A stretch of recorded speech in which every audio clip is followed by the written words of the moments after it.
Mukama akyakingiriza era webaze Mukama Katonda. Bwe mala okubabuuzaako n'okubategeeza ngenda kuka lowoozo ka leero. Akalowoozo ka leero njagala kagende eri abakyala n'abaami mwenna. Sigenda kwawulamu nsi ki wabula buli Munnayuganda yenna awulira Oluganda njagala akalowoozo kagende gy'oli.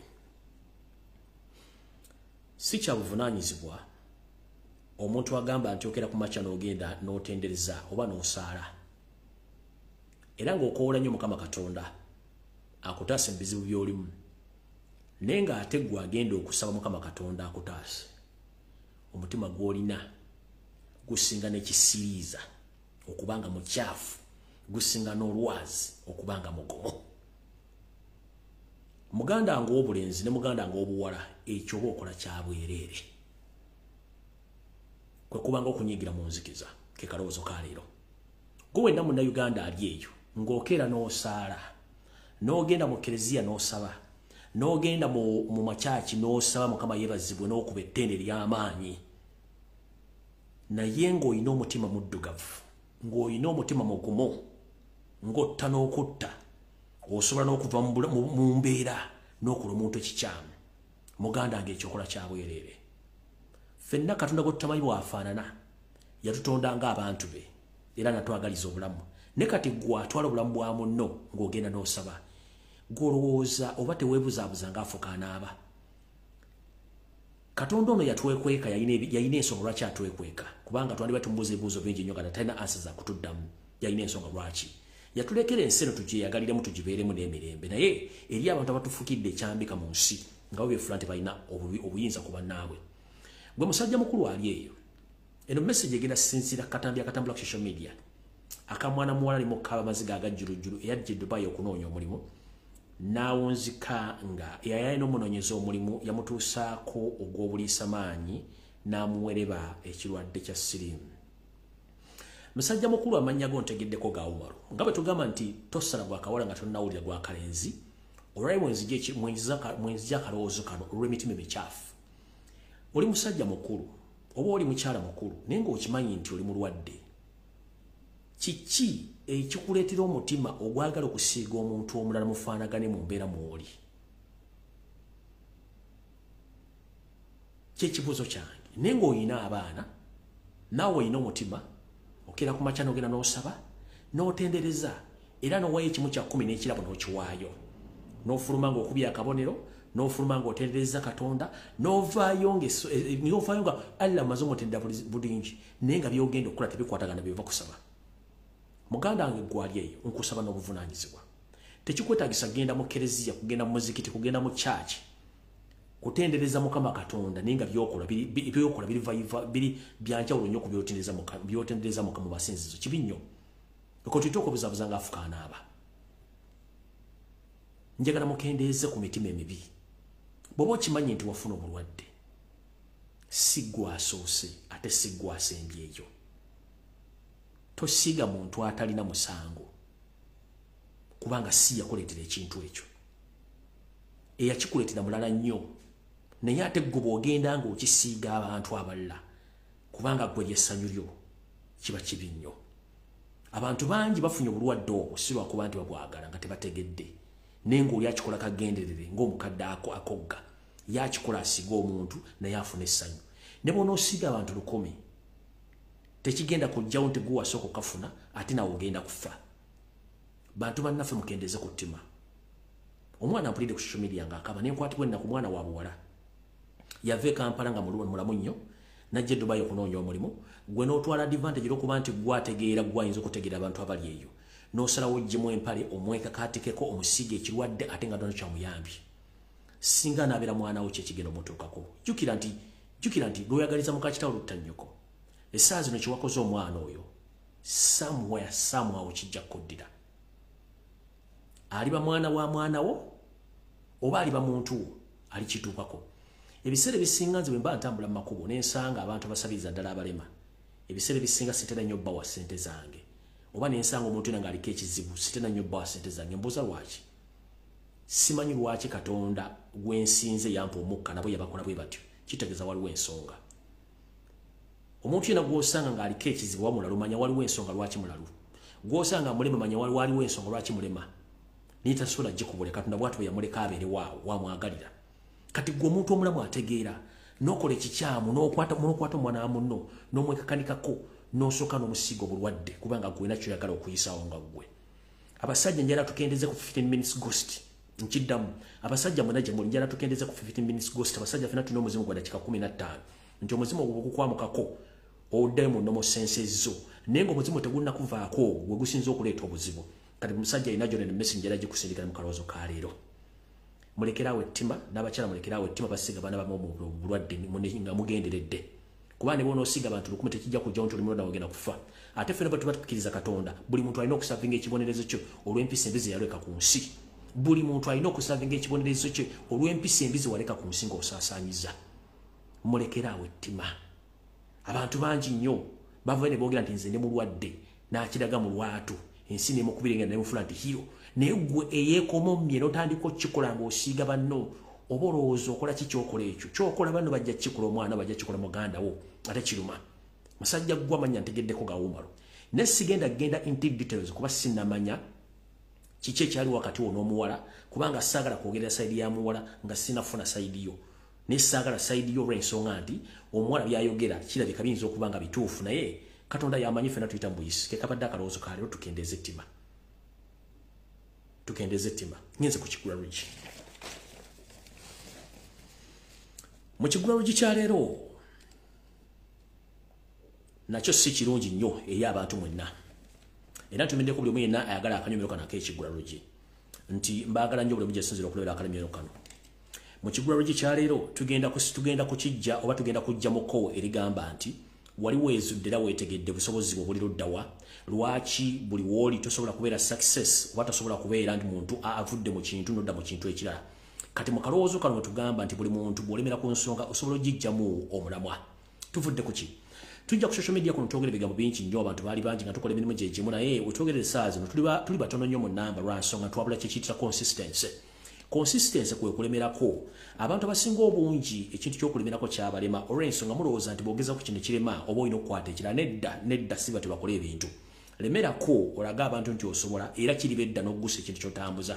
Mu Uganda tulina obulwadde obw'okuba nti tetusobola kulemera ku nsonga buli kintu tukigezaako kituusa mu kkubo ne tukikomyawo ne tukitwala ne tugenda ku kirala. Njala kugamba obubaka buno bulize bulungi mu Kigula Ridge kya leero buli kyokola kikole okinyikize bulungi okituuse gye kirina okulaga. Nazzi kuno fe abakulyako mu kyalo twatemanga amabidde ag'akayinja ne tugateeka waggulu ne gatuuka okwengera tugajja tugasogolamu omubisi omusogolerewo oba oguvaamu omwenge omuganda gwe bwetutya mwenge bigere naye okukamula omubisi guno okugujjamu ne gufuuka omubisi ne gukamuka si lugero lwangu nnyo. Twakozesanga olumu essubi etuyita etteete olumu twakozesanga ebireka twakozesanga ebireka endagala ezengeredde ezinatera okufuuka essanja okukamula omubisi guno oba ogusogola ne guvaamu naye era abantu bangi batasobola gukamula tasobola gusogola ne guvaamu oba ne gommoka bwe tunaffe abantu tulina okulemera ku kintu ekintu kyonna kyokola kituuse mu nsonga eno wammanga. Bw'obanga oli mubuulizi wa njiri buulira enjiri etuukire ddala ku mutima gw'omuntu ategere nti omuntu asobola mubuulira enjiri n'akyuka n'ategera Katonda yaani nga tutadde mu bulimba tekikwetaagisa kutandika kubuulira muntu njiri etali ntuufu kubanga buli muntu asobola okwesomera Bayibuli n'agivunda. Omuntu gy'okoma omubuulira ekigambo ekimuyingira akyuka era ategeera nti Katonda gy'ali wabula omubuulira ekintu nga kya Mungu batagenda tegeera. Kati bw'oba oli mu ssumba buulira omuntu ekigambo ekituufu nga tombuzizza ajja kutegeerera ensonga yajja gitegeera ajja kwebaza emirundi gyonna tuukiriza ky'olina okukola okubuulira enjiri. Bw'oba oli musuubuzi suubula osuubulire ddala n'abasuubuzi abasuubulidde nabo basuubuliremu ojja kutuusa bizinesi gyo gy'olaga. Bw'oba oli musamize esamirira ddala ojja kutuuka okusamira n'empewo zikwewunya nti gwamma watusamira. Bw'obanga oli munnabyabufuzi buulira abantu ebyobufuzi obakulembere obatuuse gye balaga naye bino ebyokubuzaabuza abantu nga bafuka banaaba temujja kusobola kufuga nsi. Buli muntu kaze ekyo ky'olina okukola okituuse gye kirina okulaga. Munootegeeza ki? Bw'oba okola ekintu kifiireko okiremereko mpaka okituuse kye kirina okulaga. Bw'oba oli mulogologera ddala bw'oba oli musamize samirira ddala bw'oba oli musuubuzi suubulira ddala bw'obanga obulira njiri ng'obulira ku lwa Katonda bulira ddala ku lwa Katonda Katonda ajja kutegeera nti gy'oli. naye ne mukola ebintu ne mukola mukubya muko ne mutategeeza abantu kituufu kye mulina kukola yensonga lwaki ensi ebonaabona tetukye n'abantu bayimirira ku nsonga owulira omuntu ng'ayogera olwaleero wayitawo wiiki bbiri ng'ayogera lu Japan owulira omuntu ng'ayogera ensonga zino wayitawo wiiki bbiri ng'ayogera lu Faransa kati ebintu tubikooye twetaaga kye tuyita consistency okulemera ku nsonga n'ogirimako eggumba n'ogirima ku ggumba n'ogiremerako kye twetaaga obukulu bwakyo otherwise naaga nofuka ngagana amazzi g'okulutimpa tegaterera gadde olw'olukwane gato toyina gy'ogenda kulaga that's why abamuto osobola kubeera successful bye mukola kakubere ku social media kuno kasita oluzinga consistency noba nga byogera abantu babitegeera kiba kitegeeza togenda kufuna bantu bakugoberera babuliza information yo so kati mbakubiriza omulanga ffenna twayingira struggle etandika butandisi kati gobanga oliyo ng'olinga eyakasibira embaale bugati kimeki kyaggo tekikyasobola nkubuulira abasajja batuusiza bayidde njagala kuzuukusa buli muntu yenna yakola struggle zuukuka ebyokwevuma okuyomba tebikyana gye betutuza ensi yaffe Uganda tulina girwanirira tutandise okukwata omusajja ku nsolo botto naye agiwulira kati ate mwebuzabuza nga bafuka banaaba twatandika ekintu tulina okiggusa kituuke gye kitulaga awulira nga tokyakisobola wummulamu owulira njagala okubaza nnyo abaana bali mu nju abakyalina omutima ogukola bakadaama mwe balekkola njagala okubaza abaana bali mu security nga mukyakola mukyali mu security mwe balekkola abaana bakola mu hoteri mwe balekkola abaana bakola obwa security mwe balekkola na buli omu gyali gy'oli mu kukola okola shift ku shift hour to hour please mwe balekkola gwe kyowulira nga tokisobola kirekera omulala akisobola tokiyiwa leka ekintu kyotasobola kirekera akisobola kubanga muno mu nsi akusinga akukubisa gw'olina n'olw'ensonga eyo mu kigulalo gye kyaleero buli omukola ky'osobola okikola okigguse ensi ejja kutegeera nti oli mu kuggusa nsonga mpaka Katonda ng'akwatiddeko tugamba lubalembera nga n'embiro kw'otadde Mukama Katonda yamba yeeyambye ng'anfunikira ekigulalo gye kyaleero tulowooza nti kyokola nkiddamu tulowooza nti kyokola waliwo agenda okukuyambako kiggusa olina kyeggusiza bw'omu yensonga lwaki bw'oba olya bw'omu emmere egenda mu lubuto lw'oluwogu bw'oba bakuba emboga z'omusango oguzza bw'omu ne bakusiba nga bakusibye nga ggwe bw'oba ng'ofudde ofa lulwo baziika ggwe omuntu omu buli kyokola kikole ng'osinziira ku ggwe ng'omuntu era ojja kiggusa ng'omuntu buli lw'omagamba g'ebbali bw'oti kiba kitegeeza kikulemye teeka eriiso ku kintu kyo kikola okigguse totunulira abantu bakwogera kubanga baboogezi baliwo okubeerawo nakulemesa totunulira nga muntu nnyako discourage nga kola kintu kubanga bo kiba kyamulema kati bw'otunulira omuntu eyalemwa ng'atalagirira omuntu ali successful ne weewunya ensi gyeraga kati njala kugamba mwannyina nze muganda wange taata wange bw'obanga okola ekintu toteekanga amatu buli wamu teeka amatu n'amaaso go n'obwongo bwo ku kintu ky'okola kubanga eyalemwa ajja kuga nti ekyo tojja kisobola kubanga nange nakigezaako kati no please kola ekyo ky'olina okukola okituuse woolina okituusa kubanga gwe wakitandika tolina okukimaliriza towulizanga bigambo by'abantu kubanga bikujja kulayino ekigulalo gikyaleero nkifundikidde njala tandika program eyaleero mu butongole alright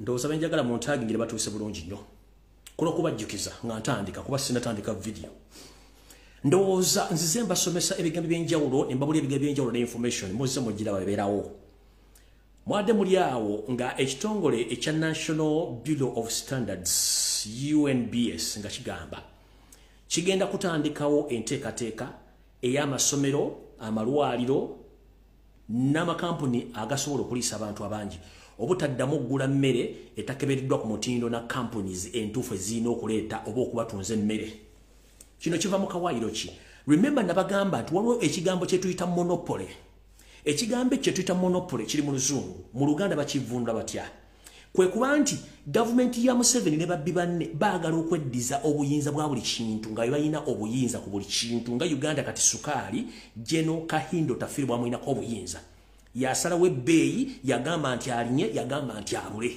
kati monopoly tebakkiriza muntu n'omu kuddamu kukola bizinensi yefaananyizako n'oyo gy'ayagala mujjukire nti omugenzi Jenosalimu Sale yaddukanya ekugula ebijanjalo ne kasooli n'abantu abalala bakola emirimu egyo nga ne bawala ba Museveni mwe bali kati balina kampuni zaabwe eziri registered nga balina ebimu bikuba katugambe Jenosalimu Sale alina ekapeeka alina nawo ne busega ku MKM bakubirawo eŋŋano kasooli na buli kimu kati bano bagambye National Bureau of Standards etandika okuyigga bannansi abalina obuuma balina store ezirina kasooli bwe zirina obuwunga batandika obategeeza nti tebasobola kukola business nga tebamaze bali verifyinga. So ne balagira abantu abasinga obungi batandika okugula emmere ku companies ezirigistered era ezimanyiddwa National Bureau of Standards. Kitegeeza ki?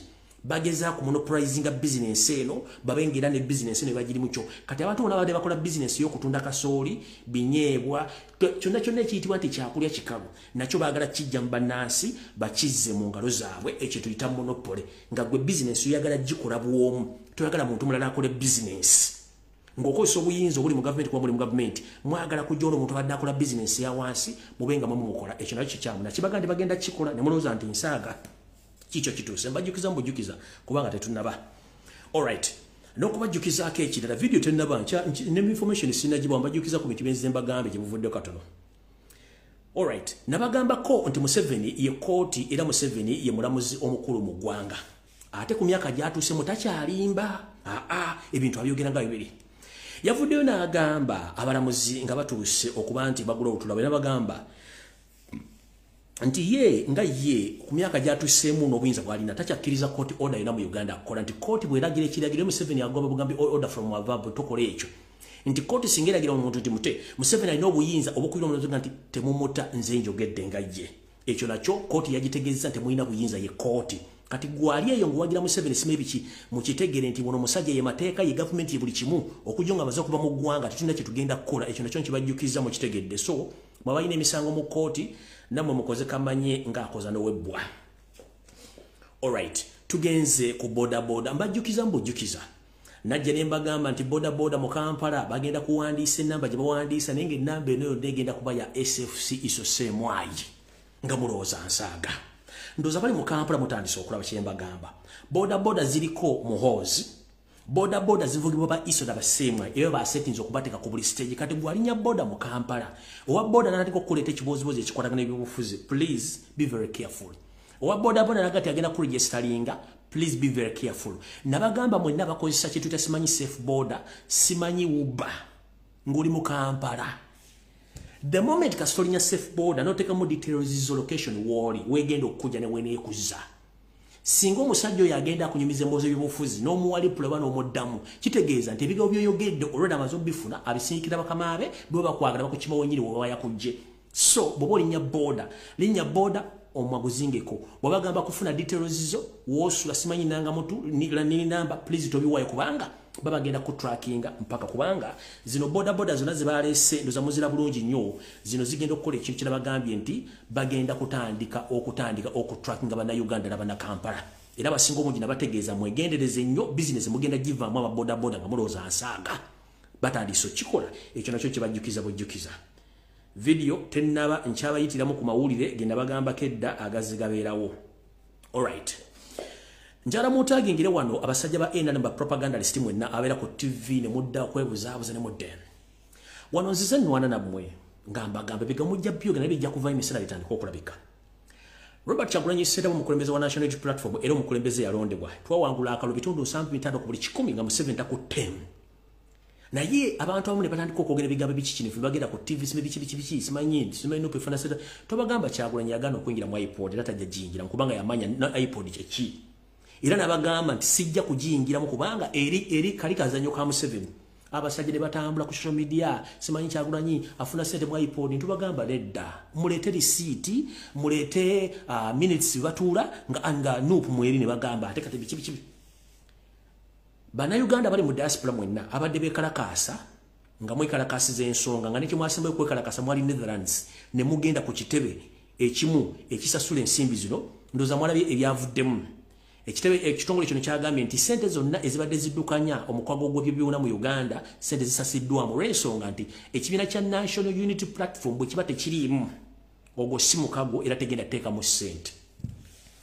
Kati mukuluka Sabbuuni Nyereko Muhammad simanyi bano badde bepera ku TV nga bogere njya bategeeza obulimba bukeera naye amazima bwe gatuuka tegasanya buli kimu ndoza mwategedde buno gyemulayiniya mujjukiza mwogerenge ebigambo bitono nnyo kubanga obudde bwokka bujjayo ekintu ndoza mwategedde omulina okugwa n'okutabeera nko mu iPod ate libeeramu kati yo kenyini obutabeeramu yasazizaamu ensimbi ndoza namwe akifunye bulungi nnyo tetetaga kulekana n'abantu nga information ye ndoza mukitegedde bulungi so IPOD teyina gifacilitatinga bafacilitators oba basponsor bagambye no nupu bateriimu tekiriiwo kati mwena bali bavuma Kyagulanyi muvuma nupu kati ndoza mutegedde bulungi nnyo ani abadde omutuufu mu nsonga eyo alright mwe ababanka mwenna bannayuganda abadde balina bank account nabaga mukendeze ku banka mukendeze kusereza mwe mwagaana muloza mwesinga okutegeera ndozo biri mu banka mbitegeera mugenda okujyosereza mwe wa sente ntono endate ziriyo njala tegeeza mwenna abadde ne account mu banka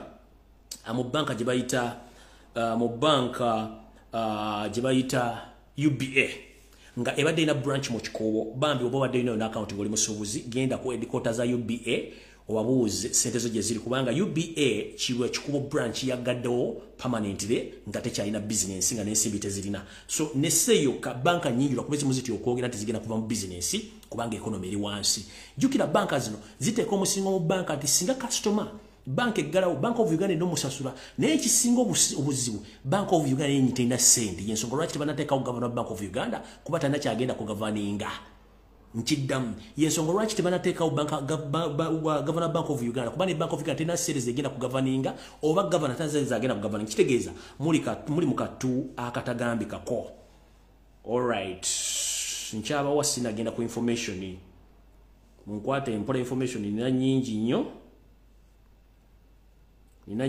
munkwate mpola nkyabayisaamu wano lukwayo ndowooza okay katika ndowooza kansoke nfundikire n'eno eriwa alright wetwogerera essaawa zino omukutu omukulu ogw'eggwanga gwe tuyita Uganda Broadcasting Service ogwa UBC essaawa ena okugenda kugibwa ku mpewo olw'ebbanja lya obuwumbi busatu mu obukadde 7 obuzibanjibwa obutanasasulwa ekyo ndoza mukitegedde bwe bagijjawo ne bagera UBC mumanya nti waliwo ekituufu ekigenda mu maaso kubanga eggwanga lyavu kati kantandika information eyandeese alright buno obubaka njagala bugende eri abasajja bano wammanga bw'oba omanyi nti oli musajja muganda nakabala buno obubaka njagala bugende gyeri mwenna abasajja baganda abakyalina omuzinzi oba envu oba abakyalina embavu mu Buganda nga mulina obwogerero nga mwogera ensonga zino bali bazibuulira mubeere beegendereza nnyo okusinziira ku drone zange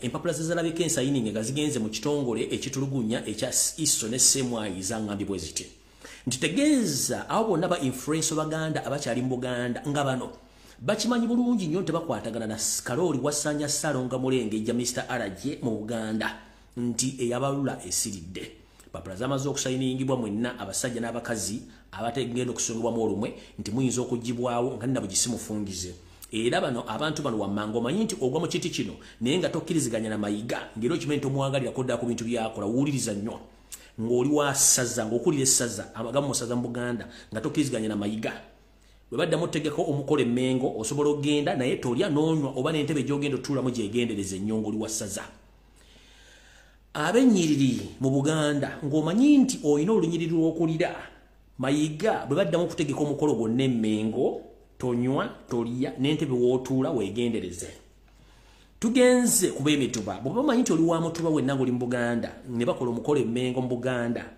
ng'omanyi tokolagana Mayiga tolya tonywa n'entebe w'otuula weegendereze tugenze mu bw'obusolya bw'omanyi nti oli mu lubu lw'abobusolya bakulira obusolya nga toyagala Mayiga tokkirizigana bigenda mu maaso mu Buganda nkwegayiridde bwe baddamu okuteeka omukolo Mengo kaabenga omutanda gyali okulya n'okunywa wepo ne woolina okutuula weegenderezeewo nnyo kubanga enteekateeka y'amaanyi nnyo eri abasajja n'abakazi ba Buganda bano kubanga bo bamuwadde mission ey'okubajja buli muntu yina takkiriziganya naye bo bakole ebyabwe byennyini ebigenda maaso awo nvuddewo kale njala muntu agingireyo sente bahabula otabusala mutano wakale nseere temuzezedde ensanga bisibe kale ekyezikayihula wepo ne mukulu Sejjusa ntandise bwetu munnange mutandise okulaba ebintu ebijja ku mawulire ng'amawulire speed bavuga nnene nnyo kino kiguddewo kiki ekiriwo kubanga pressure eri waggulu nnyo okusinziira ku biki bigenda mu maaso mu ggwanga wetwogerera waliwo omusajja ono gomuyita Karekyezi Kayihura erinnya bamuyita Kale Kayihura erinnya lino lya Kale litegeeza Karekyezi bali wumuza buwumuza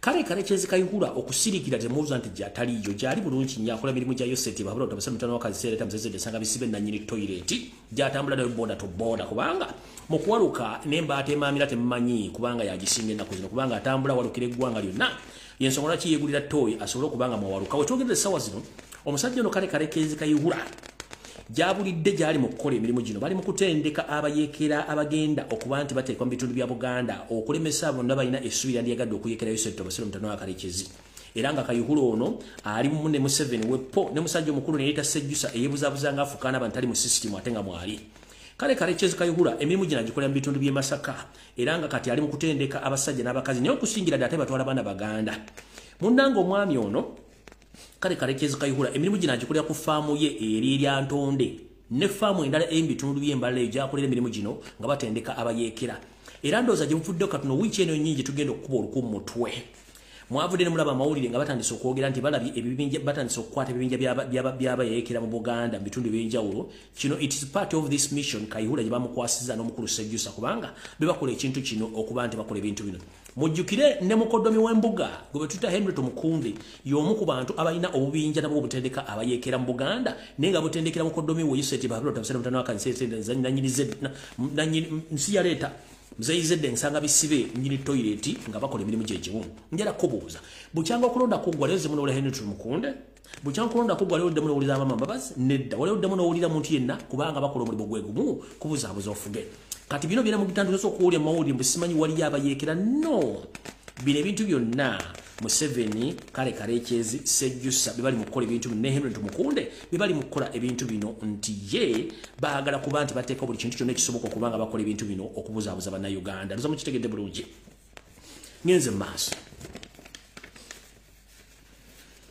wano nno wali okulya n'okukomba essowaani Yoseri tibahabulwa tabasira mutano wa Karekyezi yaleta muzezedde ensanga bisibe nyini toilet oba nyini kabuyonjo yavaayo n'ayogera lunye nti ye orders zize azikola okusinzira abayagalidde teri muntu asobola mugamba kikyalina kukola kubanga yeetegerera ensi yagiwamba n'agitwala kati wano wenjagala mutuuke bulungi nnyo mwalabyeko omukyala gwe bayita Pasisi Namuganza nti yabadde akubiddwa amasasi ewandegeya saagala mukiwa obudde temukirwako Pasisi Namuganza yabadde stand ngaye baali bakoze eya Nandutu ndi bamukubye amasasi kubajjukira tubavuga speed Nandutu tubamukubanga ku masasi yali stand nono Pasisi Namuganza naye yabadde stand bagenda bali mu assassinatinga eyo nayo yabadde stand olw'ensonga Museveni pressure ebayitiriddeko olw'ensonga nti balina ebintu bingi ku mutwe nga kwe kuli n'amafuta agabafuukidde ekyambika kati wano wetugenda okulabira omuvubuka ku muwala n'omulenzi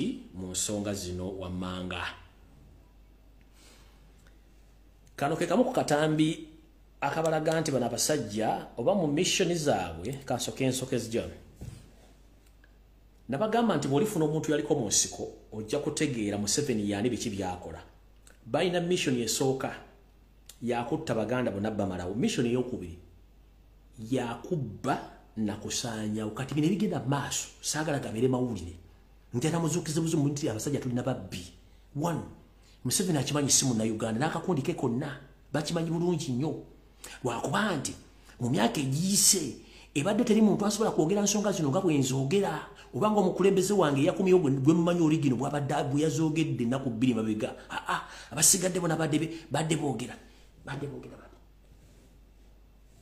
kati ffe engeri gye twasala leero mu ne tujja byogera bw'osirika ofa bw'oyogera ofa kati katubyogere nzize mbagamba lunye ng'omusezi agule siya ndi ngenda kukavulirako bantu bange nga mulowooza nsaaga Yoseri manyi kuno kwoli mukazi wo kwali kati kambaye sina kyabakolera kubanga ekikutta obudde kigenda butessawo yonna story etandikete mu mission ennekusifu gye baateesaako bonga bwe bagamba tulina okusaanyawo abaganda tulina okubba buli kintu kyonna ekyetaagisa okubba tuzimbe eggwanga eryaffe erya Rwanda tuzimbe empire yaffe ya Tosi buli wamu tugenda teekawo omuntu waffe asobole otukolera omulimu tulina okutuma amannya abantu baffe tubatuma amannya ag'abantu abali abaganda tusobole okuba nga tukola ensonga zino buli kimu bakikoze nga mukiraba kati kankwabiza abantu bano mutegeere mu nsonga y'okubba n'okutemula n'okusaanyawo eyo bagikoze bulungi nnyo. Gwe mwana mulenzi ali kuno naye mukyala mukulu ali kuno naye musajja mukulu mujjukira mu myaka gy'ekinaana mu myaka gy'ensanvu mu myaka gy'enkaaga waabeerangawo ekintu kye bayitanga pandagaali. Pandagaali noono baakusanga nga gye wali ogenze musajja togenze gula mpuuta oba ogenze gula nkejje oba mukene ne bakukwata jjeeke ne bakutikka ku loole ne bakutikka ne bakutwala tebakubulira gye bakulaga tebakubulira gye bakutwala ebisinga ebiseera ebisinga nti bagamba nti munnange omuntu waffe yabula n'abulako n'obuwuliro wadde obuziikiro. Kati embeera eno ekyuse embukyusi nti olw'okuba nti Yose yafunye kyansi yali buyinza kati yaleese ekino ekya drone kibaddeyo ebbanga lyonna drone ze ziwamba ne tujjawo kiro ekya pandagaali. Pandagaali teyawulanga muntu kubanga bayagalanga kutiisa bantu. Kanjala bagamba officially pandagaali yakomyewo ate nga Museveni kennyini aje olaba yakolanga ebintu bino nga tali mu buyinza talina mmundu kati yali mu buyinza yalina kooti yalina amagye yalina essente. Kitegeeza munnayuganda w'oli oli waddembe okutandika okulwewaanako mu ngeri yonna esoboka era ekyo kikuwewa constitution ya Uganda kubanga bano abasajja bajja kusaanyaawo. Buli muntu agenda mu kereziya mu kyaki okusoma sabira nnyo baganda baffe Abakaramojja babasenjala babatta olw'ebyogogga ebiri e Karamojja. Kati kano kamu ka video akasembye okufuluma nga basajja bano beetikka enti z'abantu bagoba amagana n'amagana okuwavuwaza abasajja bano baffe nga tebalina kye bagenda kulya. Kaako ezo nte z'abasajja n'abakazi Bakaramojja bazitwala bano abasajja. Ezo nte z'abakazi n'abasajja Bakaramojja zonna bazitwala zizo.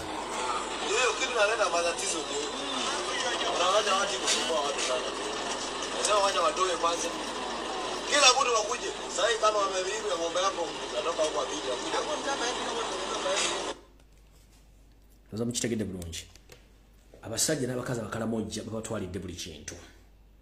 Kati muyina amawulire ge mwagala okusooka okumanya naye kansooke mbagambe bwe nti nzize mbagamba Uganda terina kintu buli kimu bakitwalanga mulowooza nsaaga. Naye olina bagamba nti Uganda yesinga obugagga ng'oggyeko eggwanga lya South Africa ndowooza ne Congo. Uganda nsi yakusatu mu bugagga mu Africa yonna ng'oggyeko South Africa ne Congo Uganda yakusatu mu bugagga mu nsi yonna. But unfortunately we have nothing due to the fact that we are led by foreigners. Mukulembeze yavudde n'agamba nti tuli Museveni ayogera kuba colonialists aba colonizing Africa. Bwe tugamba colonialist oba omuntu ya colonizinga ye muntu omugwira eyava gy'avudde najja n'atuuka mu kitundu kyo n'akuggyako obuyinza bwo n'okolera ku biragiro bye n'okolera ku mateeka ge era nga waddembe n'okutta oba okukusiba ng'ojembedde ebiragiro bye. Nkiddamu ekigambo kye tuyita colonial oba colonialism oba colonialist ye muntu ava gy'avudde najja n'ayingira mu nsi yo n'akukwata n'akusiba n'akucunya n'akubulya by'olina okukola mu biganda n'akutta n'akusujjako ne by'olina. Kati abazungu kye baakola mu mawanga gasinga obungi we baakola nekituyo okutunda abaddu be baasasanya mu nsi yonna.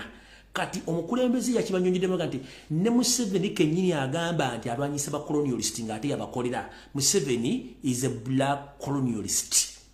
Ye mugwira omunyarwanda Yose Tibahabula tabasira mutano wakati jensere tamuzazidde nsanga bisibe nyini toilet musajja mugwira simu na Uganda. Sigenda kibaddamu lundi gusooka oba gusemayo.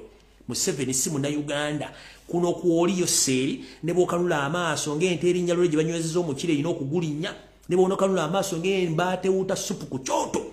Oli musajja munyarwanda eyajja okusaanya w'eggwanga oli colonialist wajja ku colonizinga Uganda era ng'okikoze ndoza kiri mu 60% naye tetugenda kukkiriza kukola fujjo lyo.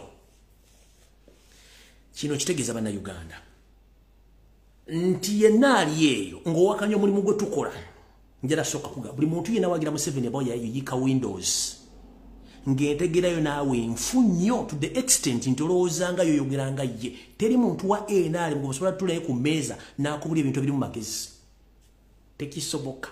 Teri muntu wa NRM alina reasoning capacity esobola okulizoninga omuntu yenna mu Uganda right now as we speak. Balowooza kimu kuwamba kutta na kukola bikolobero tebalina kye basobola kukola ye sisitimu yaabwe ekyo sigenda kirwako. Kati Museveni kye kyamunyiiziza njagala okubaza mwenna abaana ab'obuwala abaana ab'obulenzi abali ku Twitter abakoze omulimu ogw'enjawulo okusula nga muwandiikira ebitongole by'enjawulo nga mukubayo seriti bahabula tabasala mitano wakaseetenze msi yaleta msanga bisibe mzeyizedde nanyini toilet mwe kyemukola temukimanyi ensi yava mu email ensi yava mu kuwandika simanyi ensi buli wamu ogifunirawo kasito ogifuna ku Twitter oba ku Facebook buli kimu okifuna buli muntu ojja mutosako baka mwabakola demonstration worldwide n'embeera abantu basatu it means a lot mwabakola demonstration mu Europe it means a lot Museveni njala kutegeeza it's not Robert Kyagulanyi Ssentamu who led the Europeans and the Toto to cancel that deal. No, it was the indigenous Ugandans whom you forced out of Ugandans because you threatened their life that they are going to be killed. So they went abroad by force and now they are turning against you in the diplomatic way because they are using their constitutional right to demonstrate. So whoever is in Europe, whoever in the USA, please keep on demonstrating because this is one way or the other of showing that we have all rights to demonstrate against Museveni's regime. Please keep on. Njida Museveni, it's not Robert Kyagulanyi Ssentamu who led to the corruption of that deal. It's Ugandans whom you forced to get out of their country due to the poor governance, corruption, and massive killing and kidnaps. I'm here to inform you. Don't blame Robert Kyagulanyi Ssentamu and don't blame the Europeans because they know who the hell are you. They know exactly who the hell are you. You've been lying to the Europeans. You've been lying to the Americans. You've been lying to the British. Who the hell are you? Until Ugandans went on the street to demonstrate to show them that Museveni is the wrong person and they're dealing with the wrong person until now. So now the Europeans, the Americans, the British, they have wakened up to show you the real colors. You said that Robert Kyagulanyi Ssentamu is dealing with Europeans. Let me ask you one simple question. During the war which you waged in 1980s, who funded you? Those were the Europeans, the British, and the Americans.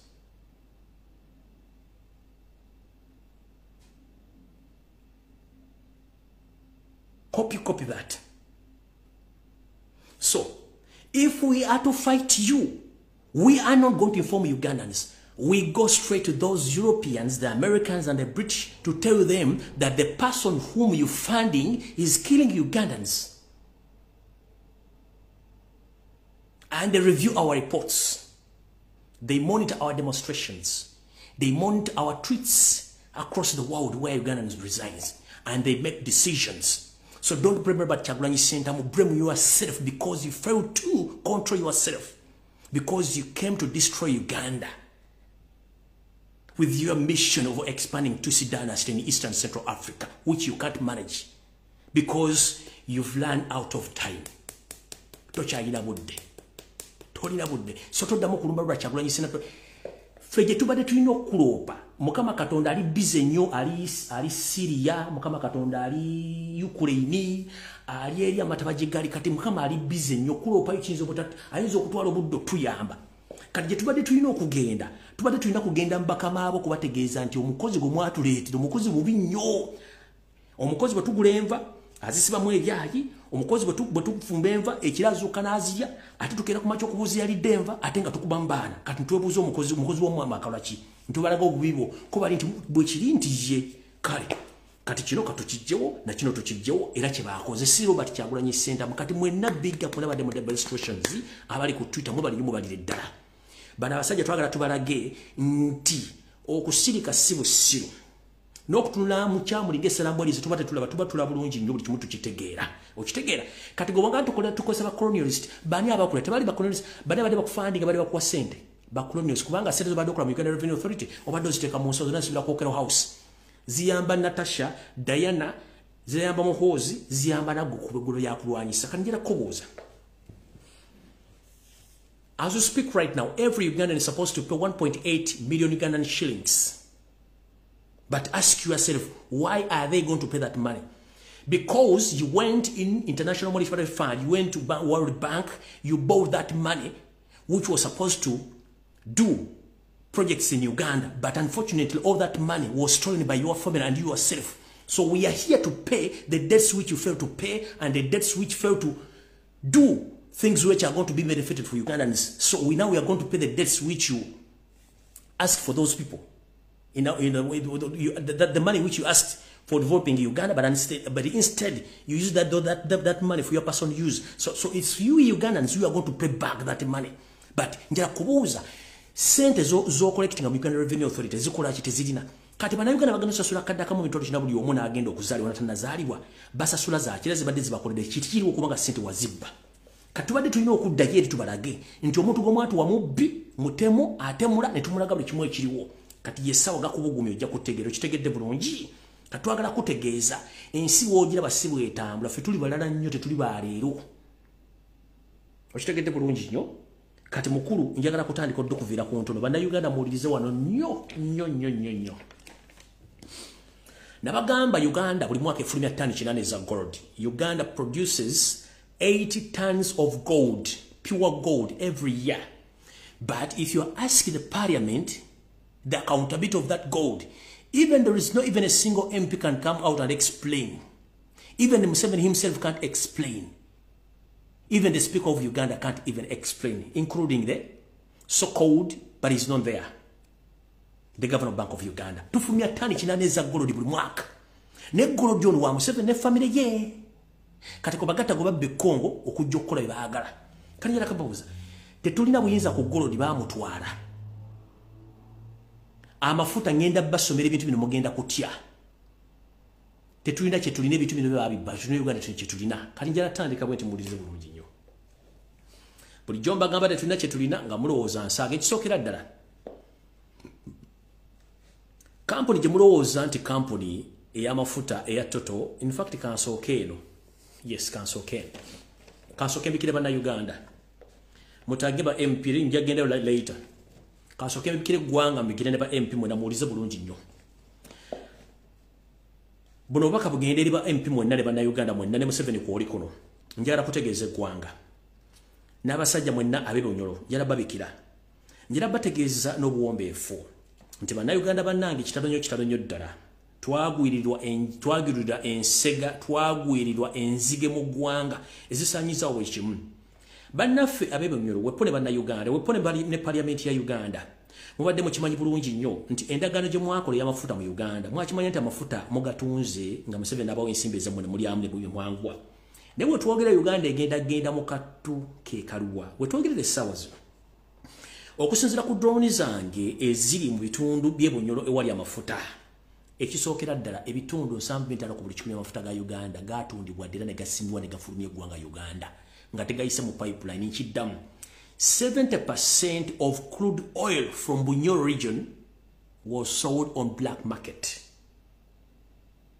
Amafuta ge muyita crude oil agave Bunyoro ebitundu 75 ku buli 10 gaatundibwa ddala tegaliiwo nga ne Total temanyi nti amafuta gano gadde gafulumizibwa nga temanyi. So wani wali okunena okukombesa wani. Gye bujja kukatono mugenda kuwulira nga kampuni ya Total ewabidde eggwanga Uganda. Museveni si agenti agenda kuwabira Total mbu ebreaches a contract. Kati mbabuulira ebitundu 75 ku buli 10 crude oil wa Uganda yatundibwa dda ku black market. Omusajja ngambye tegeeze eggwanga amafuta Bunyoro tegaliyo. Wasigadde ndo amafuta ebitundu 25 ku buli 10.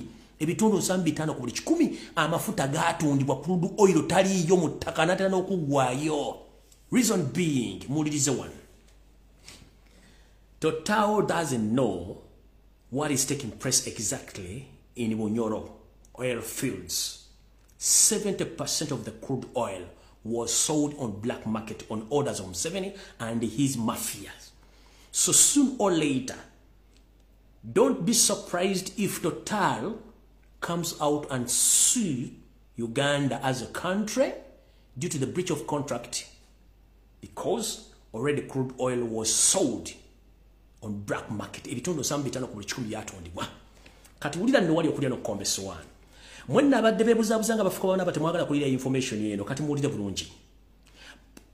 Gye buvudde katono Yoseri agenda n'agamba nti mwe mugambye nti Buliisa wali amafuta. Buliisa teri mafuta. Amafuta gali Bunyoro. Nengera tegeeza bana Uganda essaawa zino nti Buliisa waliyo enzi z'amafuta ezitamanyi na ziri Bunyoro. Era nga kyekikolebwa Buliisa essaawa zino. Buliisa kampuni ezitandise okukolayo n'okuzimba buli kimu ekyetaagisa. Teri parliamentarian kabere speaker kabeere vice president amanyi nti Buliisa amafuta bali mu bagenda tandika okugasima. Buliisa district amafuta gaayo gagenda kusimwa buli kimu kyamaliza okukolebwa naye nga parliament emanyi baani abagenda okutunda amafuta ddala bagenda okugagula. Ndiwo okulabisa kampuni gye bayita Valero, eno kampuni ya Bufaransa Valero Energy genda kugola Moses oba gutita ogogo.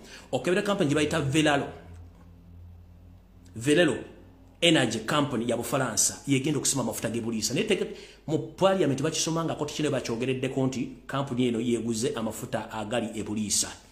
If you want to prove this, ayogera mwamagamaga njala balaga mutegeere omanyizi byange mbirako ne bwino bulungi nnyo gwe saagala muntu addaawo atandike kukola ati ate omusajja ayogedde ebigo bino yakoze bwati ne bwati. Eno gye tuyita Buliisa ndoza mugalaba ne teri member parliament no mwakimanyiko nti Buliisa amafuta gayo bagatunda yiyo. Ezo na pipeline batandise okukola nenga amafuta parliament ekimanyi Buliisa wali amafuta nenga geewunyiro bagatunda dda. Mugala bulungi nnyo eye Buliisa amafuta gago batandise okugagula nenga kampuni yagatunda yagaguze ye bayita kampuni ya Bufaransa bagiyita Valero Energy. Genda kugola Moses ogisomeko ebijefaako ojja tegeera nti nage Buliisa Museveni yagatunda nga tategeezezza ggwanga tategeeza muntu yenna n'agaguza kampuni eyo yagaguza kampuni eya kanji basomere wano bulungi nnyo. Genda kugola Moses okebere kampuni eyo. Kampuni bagiyita Valero Energy VALERO Energy kampuni ya Bufaransa yegula yoba yetutta amafuta ge Buliisa. Mumpulirize bulungi nnyo kati awunvudde omutegere bulungi nnyo. Era kampuni nyingi nnyo eziri mu kutambuza ebyamaguzi obituusa e Buliisa so si eri Museveni gyagamba nti gye yatunda amafuta n'agawa kampuni eya Toto. Mulinde kampuni ya Toto kujja kuwaabira Uganda ate musasula omusimbi ogutokomoka obungi nnyo olw'okuba nti bano basajja babbi. Mulya bulungi nnyo katugenze mu maaso. Museveni ne famire ye bali mu akatagambika era nga bali mu kituyita panic mode. Olw'ensonga nti ensimbi zibe ku byempi nga otwogerera essaawa zino muwulire ekiranga ekyokubiri ekyokubabikira. Uganda zaabu era eringa olusuku olulimu seminti nga gwotemu matooke tojja kuddugala. Nga wetwogerera essaawa zino njala bategeeza eggwanga n'obabikira nti n'amafuta agali mu Tanzige ge tuyita agali mu Lake Albert nago bagaguzizza China, bagaguzizza kampuni eya China yegenda ogatwala. Era nga gano basubira okufunamu obutitimbe bw'ensimbi bonga bo kubanga bakyetaaga okufuna nsimbi nyingi nnyo olw'okuba nti bo baagala okuddukanya okutwala amafuta gano. A minute please. Already amafuta gano bagatunzizza kampuni ya China aga Lake Albert. Era nga kampuni ya China bagiyita Sinoko ye kampuni eyaguzibwa amafuta ga Lake Albert era ng'eneetera ogasima bulungi nnyo naye ng'era wawunye parliament era kyemanyiko ku mafuta gano aga Sinoko ge yaguze nga nago already ensimbi bazikutte dda bulungi nnyo. Ndoza mutegedde bulungi nnyo kubanga tebaagala bantu bategeere nga ba-interferinga information okuba nge batuukako bulungi nnyo. Ndoza mutegedde bulungi nnyo ebunyologo 70% gatundibwa ku black market ku Toto tekimanyiko. Toto France tekimanyiko. Mbabuulidde age Buliisa kampuni gye baagaguzizza era buli kimu kibalaze bagenda gatandika ogasima. Lake Albert bagaguzizza kampuni y'Abachina gye bayita Sinoko. SINOKO. It's a Chinese company abagenda okusima amafuta ga Lake Albert naye nga tewali n'omu akola ki akimanyiko nti amafuta gano gatundiddwa oba enzize zitundiddwa olw'ensonga nti bo baagala kufuna bintu byabwe badduke bulungi nnyo. Tugenze mu maaso.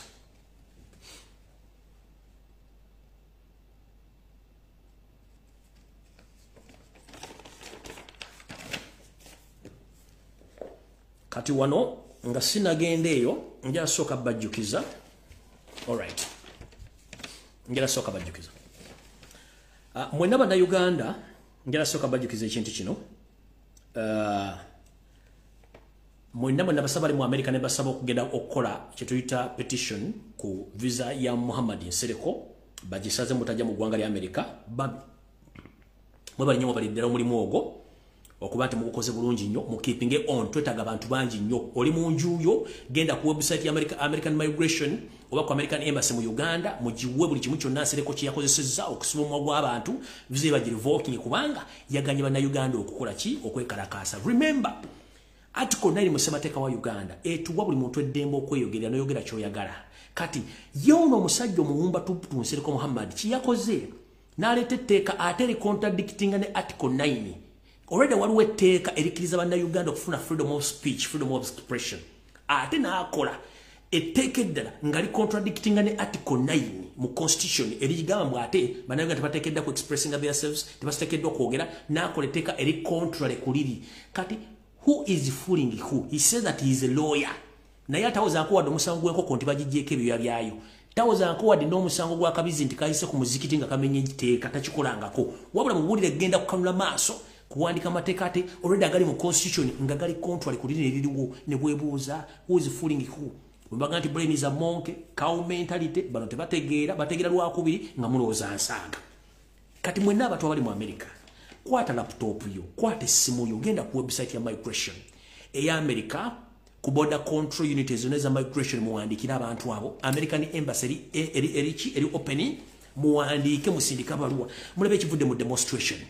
Oyo bamugadde, iPod bagigadde. Kati gwatawandika baluwa ku migration oba ku home office Bungereza kikyoyagala oba oyagala ki? Waliwo ebintu ebitwanguyira.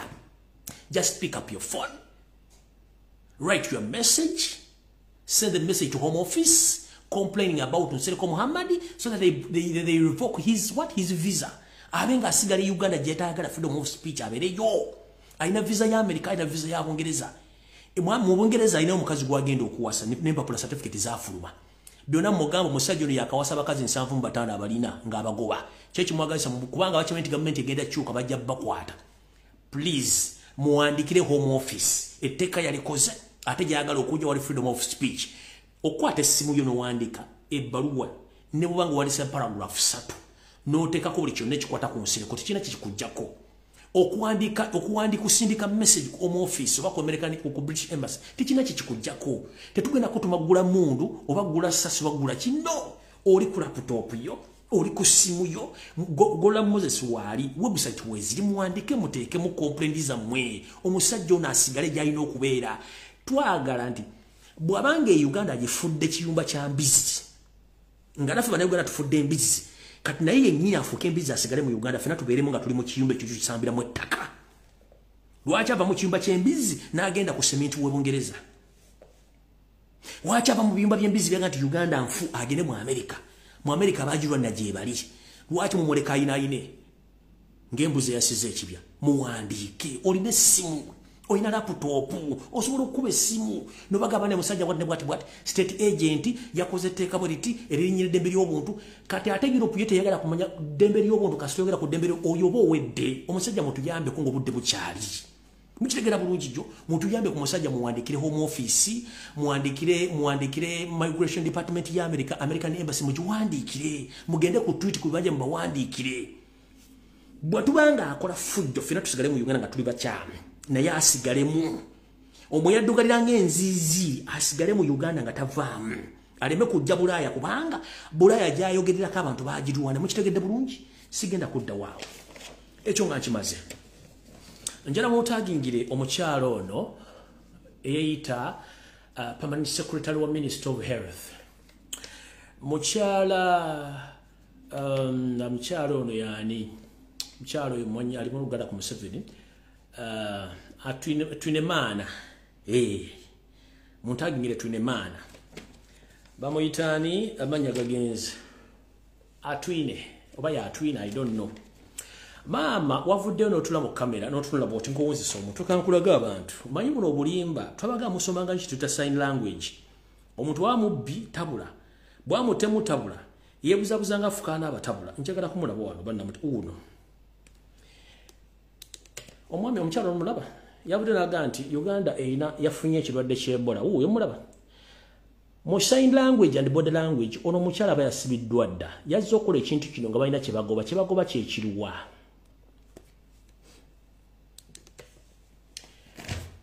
Genda ku mutimbagano ogwa World Health Organization obategeeze nti mu Uganda tetulina Ebola, wabula tulina ekizibu kya Museveni n'ababbi banne. Mubagambe nti government ya Museveni bali block the extent balina series liyisa police wadde w'amagye. They are looking for money. That's why they announced officially that Uganda Uganda, there is an outbreak of Ebola in Uganda, but the problem is not Ebola, no. Everyone hope you know where Mubende is located in Uganda. Mubende is located in the Buganda region. Which Buganda region is rich in minerals? As we speak right now, in the Mubende region is the part of Uganda where that part is rich in minerals, more especially gold. So these people, they are trying to chase away people from their land so that they can occupy that land to get minerals from that land. So there is no Ebola. Teri Ebola. Museveni family ye omuli Toyota simanyani kasasiro. Bibali mukusima gold e Mubende. Kati eche chalo ko bazudde Ebola kuliko ebyobugagga ebingi mu ttaka. Engeri gye balino kikolamu kambazeeyo ko katone mabega mutera okulya mu ggwanga lya Congo bagati waguddeyo anthrax waguddeyo Ebola sime waguddeyo anisme baba suddeyo buwuka obwo to dispatch people abagobe badduke baveeyo mu kitundu bano bajje bakola clearance basime ebyobugagga kati kibakola. So there is no Ebola in Uganda. This was a trick by Museveni and his mafias to chase out people from land so that they can occupy that land by force, by pretend that there is Ebola. We don't have Ebola in Uganda. We know all the tricks. Mu Uganda temuli Ebola. So muchala atwine mana. Simanyi gwa yogera Minister of Health. Bambi tuyambe tukoye obubbi bwammwe. Mujja nakubba empitambi mu buveera tukoye. Naffe kenyini kati abasale naffe bagenda mukamu gwa tulakira nti muyinza okukwata bya UF nebiteka mu buveera mu bibba. Obubbi basusse. Mumuzeke entwingiriza mmwe. Mwe buli kimu mulowooza kubba. Newe bakano kati nzibye ntya kati. Ntemudde ntya kati. Naye njala kubuuza mu bakazi mu ne basajja mmwe. Ebintu bino mugenda bitwala. Oli essuwaani emu, oyambala nnike emu, ovuga emmotoka emu, osula mu kitanda kimu. Bino ebibugaga mwekuŋŋaanyizaako mugenda bitwala luddawa. So I'm here to inform the international community, more especially the World Health Organization. We don't have a Ebola outbreak in Uganda, in the Mubende region. No. This is a well-planned move for Yoseri Museveni Bahabulwa. Because the area called Mubende is rich in minerals, natural minerals. So now they decided to announce the outbreak of Ebola in Mubende so that they can chase away the local people in that area so that they can occupy that land with the help of military and Minister of Health so that they can get those minerals. So we don't have Ebola in Uganda. Don't be lied to because Museveni is good at lying and forging so many things. So World Health Organization and my fellow Ugandans, don't be fooled. There is no Ebola outbreak in Uganda. It's a well-planned move, as now they are doing in Karamoja, chasing away people to occupy the land to take minerals in Karamoja. So the same, it applies to Mubende. We don't have Ebola outbreak. No. A big no. Abali kututa. Mugende ku mutimbagano gwa World Health Organization mugitereyo obulimba bwa Museveni. Fe tuliwo kuba exposinga. Fe tuliwo kola ki? Kuba exposinga kubanga tetwagala kumanya abantu bano olw'obusiru bwabwe. Mukitegedde bulungi nnyo. Dana atwine eyita Dana Dr. Atwine. Kyonna ky'olina ky'obaza gendo kirimbe nnyoko ne kitaawo fe tukoyo tubuzaabuze. Tetulina Ebola. Ebola taliyo. Mupulaninga kutwala ttaka ly'abantu kujja mu byabugagga. Kati ekyo olw'okuba mwabuli amafuta bagabajjeko olukyumba akibajjeko kati mwagala kwebuzabuzanga abafukaana aba. So mugende ku Twitter tetulina Ebola mu Uganda. Taliyo. Ekyo mukitegedde bulungi nnyo. Nvudde ku babanyampi mubeerawo kuno bamanyi bulungi nnyo. So ekyo kyo mukitegedde bulungi nnyo. Njala genda ku nsonga endala erudda wa. Ensonga endala yiino. Alright. Bwe tubagamba nti Uganda abagirimu bonna babbi era buli omu mubbi mutegeera kye tubagamba. Njala sooka basomera kakyate kano mukategeere bulungi nnyo. Kampuni ezawandiisibwa ezitwala amafuta ga Uganda muziwulire bulungi nnyo. Baka bapostingire wantu wonna. Njala kabasomera mu Luzungu nkabadire mu Luganda mutegeere buli muntu yena ategeere. Zezino kampuni ezagabana amafuta ga Uganda mu butongole. Ulira. Abroad representatives of East African Crude Oil Pipeline Company. Kekano oba buno obukiiko oba company ezikiikirira pipe oba ezikiikirira line oba omukullo gw'amafuta agava mu Uganda okuyingira mu Tanzania gye bagenda okugakamulira. Kampuni zino ze zino wano wammanga mumpulirize bulungi engeri gye bagabana amafuta g'eggwanga. Kampuni esooka Museveni gye yagenda kuwabira bagiyita Total Engineering. Total Engineering eyina ebitundu nkaaga mbibiri ku buli 100 ku mafuta ga Uganda. Total erina ebitundu nkaaga mbibiri ku buli 100 ku mafuta ga Uganda. Bani abakiikirira Total mu kukola endagaano eno? Kuliko Grex Philippe, General Manager. Kuliko Nampera Mbowa Mariam, Deputy General Manager. Kuliko Gavoldo Jen, Business Development and Cooperative Affairs Director. Eyo Total nebange ekomyawo. Enebitundu nkaaga mbiri ku buli 100. Tugenze abakiikira Uganda yonga Uganda ensi muwulize bulungi. Ku bitundu 100 Uganda inako ebitundu 15. Bani abakiikira Uganda abali kola endagaano eno? From Uganda National Oil Company, UNOC. Tuine bitundu 15. Ulira amafuta gonna Uganda gerina agali ebunyolo ge batondedda. Tuinako ebitundu 15 ku buli 100. Bani abali ku ndagaano eno? Kwaliko Nabbanja Proscovia, Chief Executive Officer. Sisuubira nti wabera Nabbanja munna Uganda. Tugenze ku mugagga Emmanuel, Chief Financial Officer. Unoyo siroza nti mugagga. Tugenze ku Kamuntu Gilbert, Chief Commercial Officer. Gana amanya bagateeka ku mukubaloza nti bano banna Uganda. Abe bali bakiikiridde Uganda. Tugenze ku ludda lwa Tanzania balinako ebitundu 15 ku buli 100.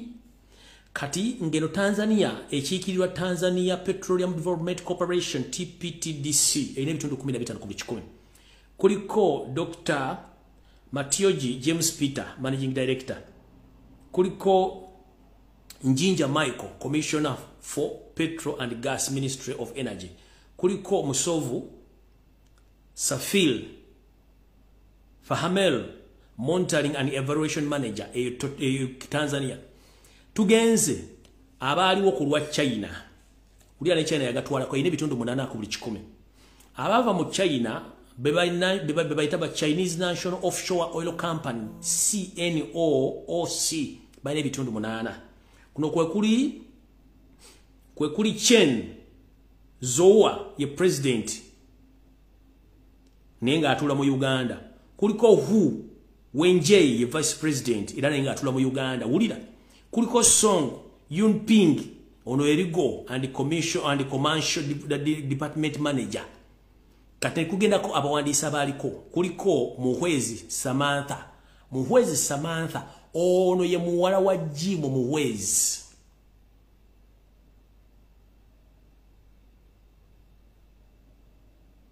Ne kubeerako LC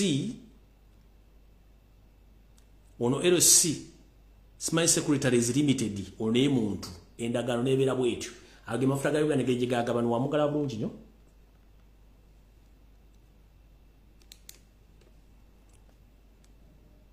Tekuliko wadde ebbaluwa eva mu parliament wadde ebbaluwa eva mbananyini ttaka bananyini abanyolo teriko bakola byabwe. Kati tugenze mwagala kutegeera biki ebiddako na biki ebyaliwo mubimanye bulungi nnyo.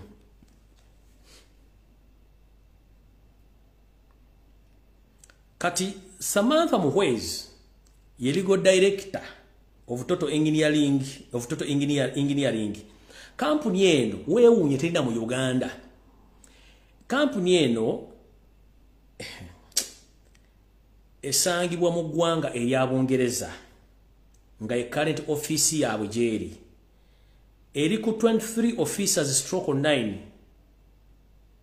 registration Muhwezi Samantha. Correspondence address eri ku mwaliro 18 eri ku level 18/10 Upper Bank Street, Canale, Wife, London, United Kingdom, E145BF. LOL active secretary appointment bamulondanga mu 7 March neba nazinebwa zitumanyidde. Kanano go bagamenga Secretaries Limited eno yendagiriro ye. Corresponding address Johnston's House 52 -54 Rose Street, Aberdeen, United Kingdom, BA10 AH1 roll active. Ulira abasajja bano bali ababbi. Era zigenda maaso ne zigamba Company House, return of all ornaments of shares. Elif kuliko SHO01, company name East African Crude Oil Pipeline ECOP Limited, company number 11298396. Received for filling and electronic format on 10th of August 2022. Bana basajja babbi. Bana basajja babbi. Bana basajja babbi. Bana basajja babbi. Bana basajja babbi. Bana basajja babbi. Basajja mu muri babbi. Kati amafuta gana agebunyolo kino kye kisaawe kyalina okuzimbibwa e Bunyoro. Ku mafuta gano ge babbi ge bamaze kye kisaawe kye balina okuzimba e Bunyoro za mukira bulungi nnyo. Kye kisaawe ye plan yakubibwa. Kati kambalage ekisebo kifaana essaawa zino.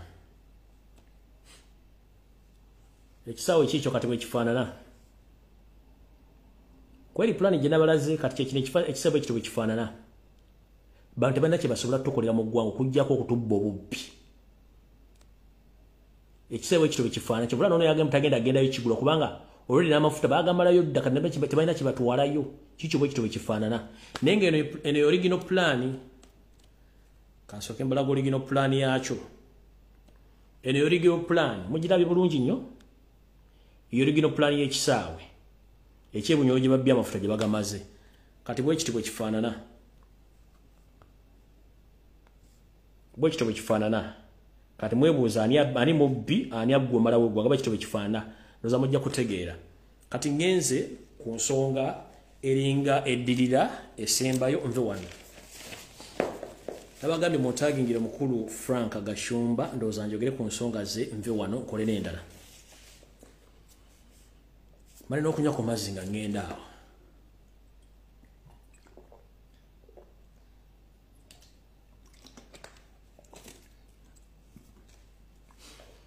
Mukulu Kasabuni nkulamusizza nnyo kansubire nti oli bulungi kibalako gy'otusaako engalo.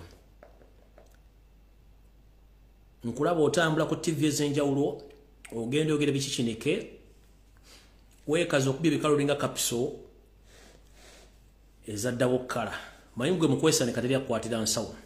Gashumba nkugamba gwokuba ebikalu linga kapiso zizino eza MP Clocks wenna n'onywera muli n'obeera nga kapiso bagisumula bagenda jimira kati naye bw'oti bw'otambula. Otambula okubya ebikalu wenna weefundikidde. Naye nga kumbi tolina magezi. Kankusomesa olwaleero. Wavuddeyo n'ogenda ku kooti ng'omujulizi obeerewo nga basiba omwana omuganda gwe bayita Jakana Nadduli olw'okuba bamunise mu kooti afune beyiro n'oyogera Olufalansa n'oyogera Olukikinike n'oyogereramu n'ensobi. Manyi ffe tubamanyi bwe basajjamu akabinja k'Abanyarwanda batalina magezi abawumba tuutu mbasoosidde nnyo kubanga mugenda kubonaabona musukire mulina okubonaabona before nga sinagenda eyo. Gwe Jakana Nadduli bwe yafuna accident ya bodaboda wagamba nti singa afa. Ennaku zino otambula ba SFC n'abasemwaye era okulagana nabo kubanga oli state agent. What if ng'ekibinja ekyo gwali kisindise kitte Jakana Nadduli? What if singa gwa sindika ekibinja kitte Jakana Nadduli n'atafa? So you came at the court to prove yourself that the man was thoroughly beaten. Wazze ku court okuprovinga nti abamukubanga bo basasula. Nkiddamu. Obadde omulako media nga bamuleeta ebifaananyi biri tibitegereka kunojja ku court okuprovinga nti bewasasula babamukuba bulungi nnyo. Tewakomye okwo. Ng'oyambadde bulungi onyokedde weefundikidde olinga kapisozi ya Big Clocks okubya ekikalu wennoonyumye. N'oyita bannamawulire n'obabuuzaako n'obagamba ndi wano okuwa ekiragiro okwogera ebigambo ebisembayo n'okulabula buli muntu yena ayogera ku Banyarwanda nti mulekerawo twogerako bubi kubanga tulina interest zaffe mu ggwanga. As who? You are who in Uganda? You pretend to be a politician but you are not a politician. You pretend to be a motivational speaker but you are not a motivational speaker because you too, you need to be motivated. because you lack entities and integrity to talk about issues in Uganda. One, you failed to take care of your daughter, who came out publicly and addressed to the public. Katoyina capacity mwenza kuimira kubuli abantu nsonga za gwanga. You can't even manage a lame woman. Tosobola ku managing nakanako koyina ko kakali kuyambulire gwanga. Uganda ebadde ine ebizibu enkuba tetonya emmere yakale bintu bya bei sukali ali nyikumbe kalo kato yambulire bisirani kabunu ko yambula bo yambuzi kimusobola ekyo nga gwe tosobola kulafuza mwana. Wenyini wetaga to be motivated oli awo siriwala busiriwa. Wagambi you must protect your interest in Uganda. Let me ask you one simple thing. Mukuru, which interest are you talking about? Aren't you a Ugandan? Ogabe mwino protect your interests. What are your interests in Uganda as Gashumba? What are your interests? Ngagwe.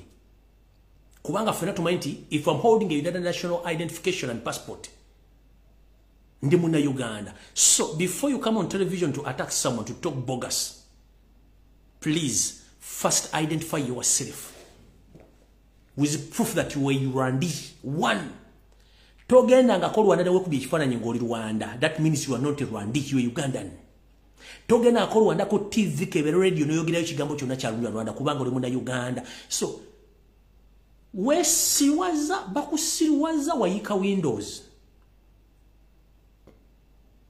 You are holding a Ugandan national passport and the Ugandan national identification as a Ugandan. Your nationality, you were Ugandan, not a Rwandi. So simanyi busiriwo. Nyoko bwe yali akubutuza, yamala kusalira byayi, yakukojo wako, omusulo lugenda mu bwongo ng'otegeera oyosa oba kiki. Passport gy'olina ya Uganda. Enanga muntu olina ya Uganda. Tosobola nakola program ya 1 hour ku TV oba ku radio ng'oyogera Olunyarwanda. Tolusobola. Negwe mentality yo eneyente ekulosa luli Munyarwanda. Since when? Lwaki togende Rwanda oyogera motivation speaks? Lwaki togenda Rwanda n'oyogera motivation speaks z'oyogera wano z'otubulya mu motivation speaker? Rwanda balina TV balina radio. What happened? Bobo olyanga you are not safe and you are not comfortable in Uganda. Apply for Rwandan citizenship. Bajja kuwa. Lekera okwebuzabuza nga afukaana aba. Olide passport oyina ya it means Ugandan. Bera nature yagala ensiba kuzaalidde. Nego gambo ina interest zo zichi interest kizo ina mu Uganda mukuru. No gamba wagambe nadduli. No sindikate message eri abogerera Abanyarwanda. Kati mukuru njala kugamba. Gwa omuntu wama bagenda okusooka okudduka nga Museveni avuddeko ne batanavaako lwanga kigenda kugenda kudduka. Nenga nejjuddukira tosobola yo oli munafu nnyo ng'omukka gw'ennyuma. I'm sorry to mention because you can do nothing. Mu myaka ndozanga 10 bebe kwafuna passport ya America, ufuna visa America n'ogenda mu America. Tewasobola dokkola omulimu wadde for 2 months walemwa n'ogenda nga tosobola. So mu kifo ky'okweyagalira mu Uganda no making sure nti tubira mu Uganda ffenna ate ogezaako gitabangula nti to the extent government bw'ekyuka ojja kudduka weka nenga lejolaga tosobola tolina kintu kyosobola kukola nga tolina kintu kyosobola kukola kubanga tosobola Bulaaya omanyidde ku ffero ntebafera kati please tereze engalabiyo tereze entwingiriyo ng'oyogera ebigambo abantu balina okuwulya ekigambo kiri kyenjogedde munansonyiwa kubanga kana akasajja kanafunyo kamanyira ku ffera kati mukuru before nga tonda yogira bigambo bikyamu ku muvubuka gwe bayita Jakala Nadduli n'abantu abalambo bawoninze balekera okwogera ku Banyarwanda njagala ogende ku TV oyogera Olunyarwanda for 1 hour atolete identification ye Rwanda ng'oli Munyarwanda ne passport ye Rwanda ng'oli Munyarwanda bwe kiba si kyekyo tuzaako wansi entwingiriyo wagambe Nadduli waddamu okwogera ogenda mukola ki era message yisindikirani gwe baganda bone bakuzana bali polite nnyo they are well behaved nesimanyi gwe simaba kasajja gwe baaki oli munafu nnyo mu bwongo mubiri oli munafu nnyo to the extent n'omwana yakulema okulabirira wadde omutera conflex mu bakuli omutemu amatanywe kyakulema ne yeerabirira era I'm here to inform the public. Don't blame Sheila Gashumba, who she is right now, because she brought herself up to that level, not Gashumba. No, don't blame that girl. Yekuza yeka to that level. So no, kubanga wakuza omwana bulungi. Omwana libade yisa bulungi. Nyolo kubanti nawo olinda galale bwotyo. Yensonga lwaki oyogera byotategeera. Yensonga lwaki okolebige bitakwatagana n'okujja ne kuba golu mukulu. Odumira omwana omuganda avundire mu kobera loganti baamu kubandi baddafa. Bwe tubanga government tusotogera wakateeka. Wadde ogenze confirming achi era ina buyinza kyobogera ku nsonga mbutaddamu kwogera kubanya mwina interest zamwe eyo ka statement basobola okusubira emyaka gy'otamanyi.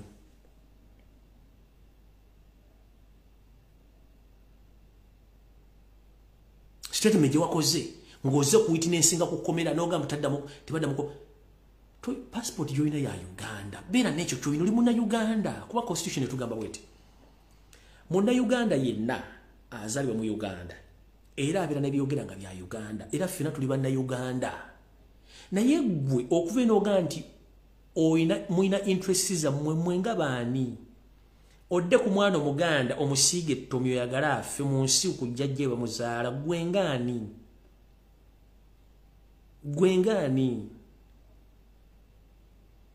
mukulu ekizibu kyonna kiri ekizibu eki kuba wagula amayembe sitaani gwe wateeka mu nnyumba gwotakiriza mukazi ena kujja mu nnyumba yo nolowooza nti Katonda takulaba Katonda akuvaamu n'akulekera amayembe gakufuge. The moment kasita bwegana Katonda sitaani ajja kukozesa the extent ajja kula n'ebisiyaga kasitaani ajja kula n'ebisiyaga nze nkubuuli kasita ova Katonda sitaani ajja kula n'ebisiyaga kubanga asobola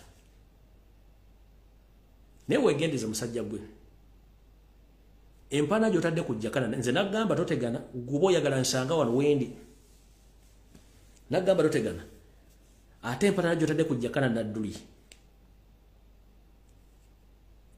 kuggwe naye kujja kuba akakola munne ekibi statement gye wakoze giddamu kuggwe nejjakana nadduli kujja kuba akakola munne ekibi ekyo nkikubule kasita wazze n'oyogera ebigo by'oyogedde ku kooti noyita banna mawudi ebigo by'oyogedde kuggwe nejjakana kulikajjo kujja kulika agenda okukola munne ekibi kubanga wasusse woyina okukoma omuntu bw'ayogera ekituufu kiba kitegeeza ayogedde ekituufu kati gwe bw'ojjayo obusiiwo n'ojjayo that's why mwenna abantu abali beebuuza what happened in Rwanda 1994 the reason is bano abasajja they can't reason but they can kill kubanga gwe musaayi gwabwe bw'oliza ebigambo Gashumba byayo kyokka bamuzaala mu Uganda n'owulira ebigambo byayogera tebyawukanako na bali baatemaka kyovula beetema bonna ne beemalawo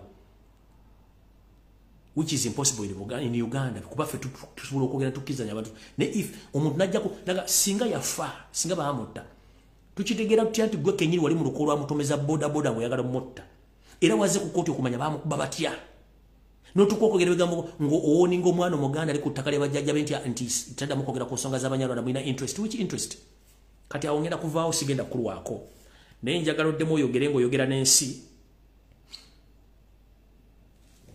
ng'oyogera ebigambo ng'olina passport ya Rwanda oba endagamuntu ya Rwanda olwokwogera interest z'Abanyarwanda mu Uganda njagala odde ku radio ng'oyogera olina passport ya Rwanda n'endagamuntu ya Rwanda naye oba okutte passport ya Uganda ng'oli muna Uganda stop your nonsense. We are all Ugandans. We hold the same passport, the same national identification. To prove me wrong, gende Rwanda ko TV okodere speeches obadde okulya mu Uganda then tujja kutegeera kati omukulu ono message eno badde Sarah gizanya naye omwami ono gomula mu kifaananyi kino message eno enkutteko nnyo omukulu ono yono badde Sarah nnyo mu makulu naye omukulu ono gwemulaba yakwata omwana y'omukuba agent bamuyita Umaru y'omukuba agent abali mu ggwanga erya Dubai mukulu ekikolwa kino oba tewakikola nja kujja nkwetondere ekifaananyi ky'omukulu bamuyita Umaru agent ali Dubai voice note gyengenda okuzanya ya mwana muwala complaining nti yamutukusako gw'obulisa maanyi n'amusiga ekirwadde kya siriimu naye gwe mwami gwe oba akola ekintu kino wakikola mu bukyamu era mu mutima mubi naye obanga tewakikola with the proof nja kujja nkwetondere as currently ku buli omwana bw'ayita ngenda kuzanya voice note eno n'ekifaananyi kino kanjizanye mugiwulire era ne message njagala gende bannayuganda bwenna bali mu Dubai abaana abobuwala mwegendereze nnyo abaana abobuwala abasajja bangi balina omuzimu gwa dakika 10 baguyita 15 minutes ghost guli kuba musajja yenna atana gyagenda kutwala atana kyagenda kuwa ikasitamala ekizibu kyenga agenda ne mufe ku bulamu bwammwe era ekizibu kibeera bwe kiti bw'ogamba nti nedda ebeere nedda tokozesa nedda naye ng'ate w'ogyogeredde okyayimiridde nkiddamu omwana wonna obuwala w'oli mu nsi bw'obanga ogaye musajja nti nedda mugambe nedda otambule ove mu kifo okyogeredde bw'oyogera ekigambo nedda n'osigala w'oli ng'okyogedde kitegeeza ye omusajja mu bwongo bw'atwala nti nedda y'abakazi yeesi y'abakazi bw'ogambanga ekigambo nedda kitegeeza ogaanye era w'okyogeredde vaawo to prove ye mu kyogaanye but the moment kasita ogamba nedda n'osigala mu feesi y'omusajja w'omugambidde omusajja yalowooza nti okkiriza okitegedde omwami ono gwentimba ekifaananyi mbadde siiwa mutimba naye message y'omwana negenda bakwatako nnyo mwenna abaana banoonye emirimu mu Buwarabu naddala mu Dubai abasajja be abasinga obungi ba agent si balungi bamala bakozesa obbawa emirimu amo ne gye batagibawa naye n'omwami yasiga omwana abandi obulwadde mbadde saala kuzannya voice note naye enkakatako kubanga mpulira omwana alinga omwana wange kibi nnyo wulira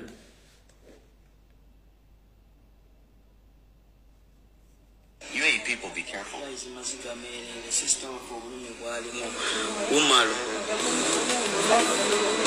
Umalu chokoze sister waffe katonda tali kusonyiwa tetuli kusonyiwa omanya nti oli mulwadde noyagala utange emirimu nolanga emirimu naye nga basista baffe akisuma kyetumanyi talwaziza omuba babiri kubona kati era akyapostinga ng'alanga emirimu abaana n'abalimbalimba n'abatolosa mu biyumba bye balimu agenda bawa emirimu egisinga n'abakozesa ku mpaka n'abasiga obulwadde bwasibye Umalu omusajja ebifaananyi ebyo bye mulabaawo waggulu mu mutambuze omusajja asiga abulwadde mu Dubai ne sista waffe ali yenna yenna eyakajo ba muganda wange omulenzi mwegendereze Dubai si kintu kyakuzanyirako okusaba basobye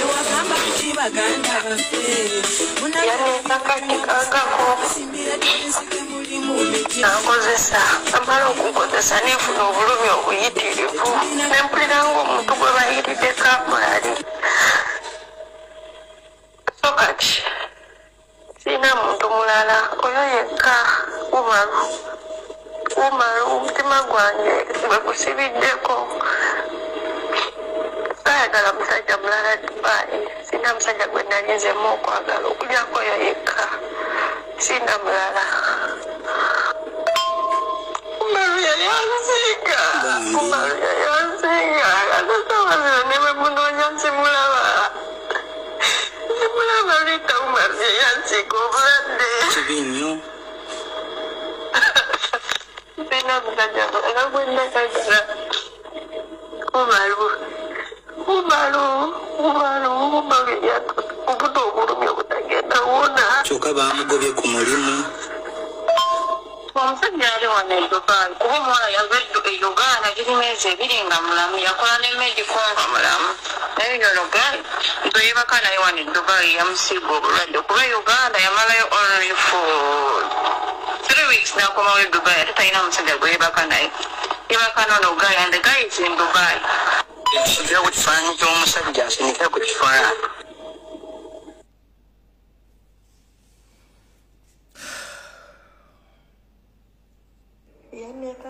kangako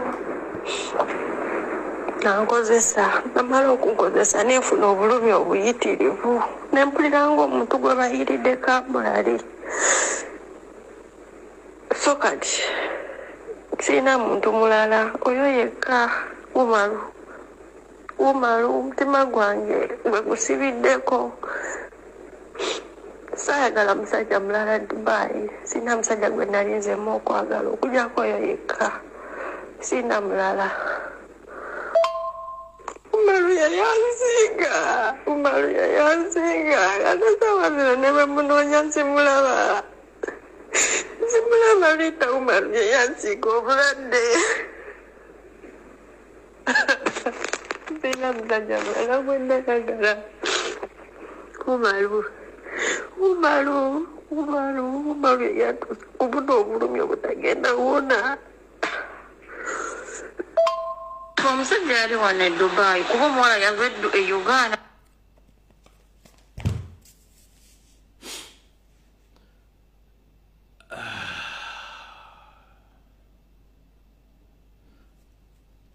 Omukulu oyo ekifaananyi kibalaze ye bw'anaava public neyeewakana kyeyakola naye ng'omuwala amulumiriza tujja kola kituzaako naye mukulu Umaru bwe baba kuwaayiriza tujja kitegeera era nze ng'omuntu nja kuvaayo nkwetondere ku kino kyenkoze naye bwe kiba kituufu ogwo mutima si gwa muntu bulamu. Omwana ono si yakusiga siriimu. Omwana ono alina abazadde sinakindi ayinza okuba nga yali yakava ku ssomero oba nga yali alina n'abaana ng'azze kukola kunoonyeza baana b'ekiguli abagaladdiba n'omwekakatikako mu linnya ly'okumufunira omulimu n'omulimu otagamufunira n'omusiiga obulwadde. Ekikolwa kino si kirungi. Abakyala bano bazira nnyo naye mu kubeera abazira basanga ebizibu bingi nnyo. Mukulu Umaru wonna wooli ne ba agent mwenna bali e Dubai tugenda basaba ekigambo kimu, mulekera emitima emibi. Muli bazadde, omwana bajja mukola ekigambo kyewakoze ono omuwala oba omwana wowoolezi omwana omuwala ajja mukola ekigambo kyewakoze ono omuwala kinaakuwulira kale kinaakulikira kitya. Gwayala kuŋŋamba nti supercharger yali akola ku simba okuvayo kwogera nti mulwadde wa siriimu yali musiru. Ekyo kiyita humanity. Omugenzi Fire Bongo lero tayo okuvaayo okugamba nti mulwadde wa siriimu yali musiru. Ekyo kiyita humanity. Cuts or MC Cuts akola ku NB akola NTV NBS okuvaayo public naga nti mulwadde wa yali musiru. Kubanga aba ayagala amanyi ng'asindika sigino abantu abamwegoba baleme kujja waali ne bategere kikyali. Kati gwe kino ekikolwa kye wakola okibayita obutemu tewakwata jjambi ya kutema muntu wabula omuntu olwadde bw'omu assassinatinze.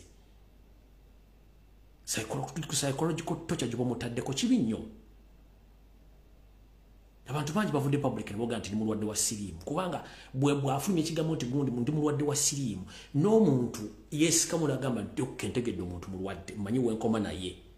Ne kati guli agent wefudde agent but your main target is to use abaana abobuwala. Naye abaana bano balina abaana bano balina famire zaabwe. Kati uli omwana muwala akaaba at his age gwe bw'otuula mu nju n'oli emmere oluzubu simanya abantu amuyina emitima kyovulambage nti amuyina emitima giringa bibibi.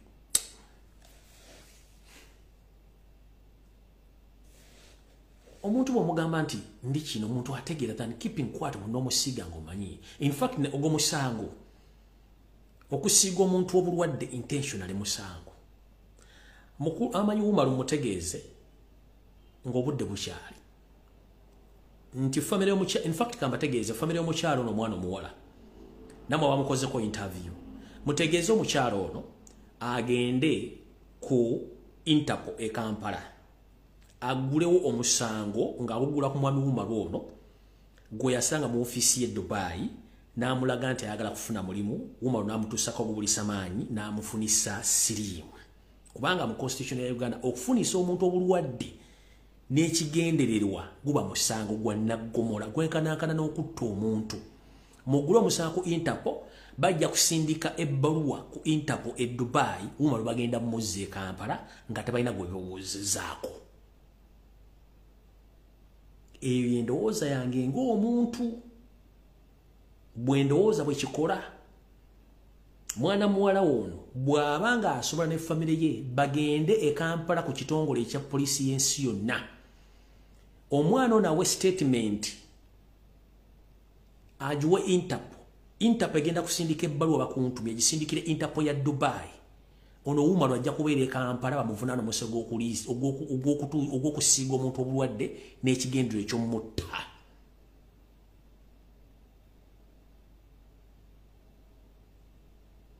Bwe kibanga kituufu kubanga omuwala nayizo okwogera ebigambo bino ng'ate naye somehow somewhere ayina mu ensobi kubanga tosala gwa kawala nga tonawuliza gwa kalenzi. Uganda tukimanya amateeka tegaliyo ne buli kimu tukigezaako. Buli kimu tukigezaako ne kigaana bugaanyi. Togamba nteri mateeka nolemu okukola ky'olina okukola. Bajja kubuuza wawaako ludda wa nti si waaba kati kitegeeza tolina musango.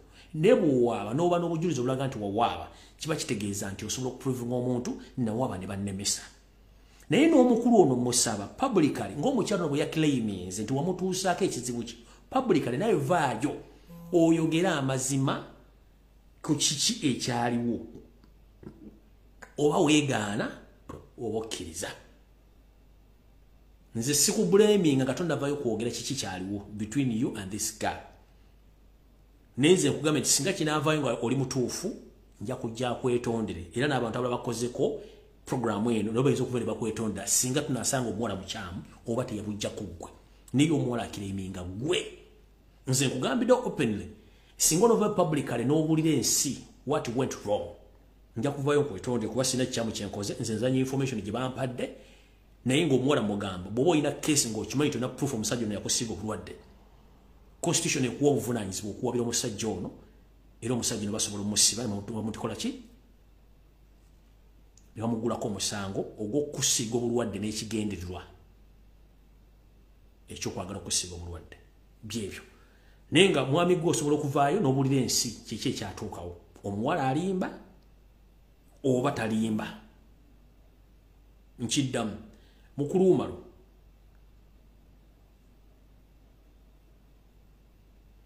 vaayo weewozeeko ku nsonga zino ensi etegere sayidi yo bw'onoosirika obusirisi kiba kitegeeza omuwala aba awangudde.